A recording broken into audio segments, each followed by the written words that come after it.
série ici, les deux ici. Même comme c'est un condensateur et une résistance. C'est-à-dire parce que le récit, celui-ci, lui ne peut plus communiquer. Il n'est plus suffisamment en compte. Il ne fonctionne pas de ce côté. Il va peut-être recevoir, mais l'autre ne peut pas fonctionner. C'est ça un peu en série, à peu près ça qu'on appelle série. Ici, on a déjà la masse bien bipée. Lui, il a bipé automatiquement. Donc, il doit toujours biper. C'est au cas où celui-ci bipe, ça veut dire qu'il n'est plus bon. Et il peut avoir que ce n'est pas celui-ci le problème, c'est cette résistance-ci le problème.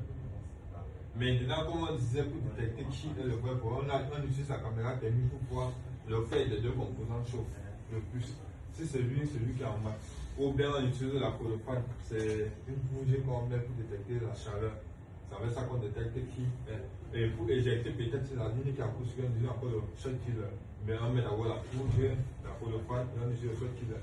Ça dégage une chaleur, on va le composant endommagé. C'est tout ça dont on a besoin. Mais la notion des séries est parallèle. Tu ne peux pas prendre un composant comme ça, tu fais des séries ou parallèles. Il faut qu'il y ait 1, 2, 3, 4 pour qu'on parle de notion de série. Ça se voit même bien alors que c'est en série, tu vois ça sur. C'est sûr. Non. Ça va pas.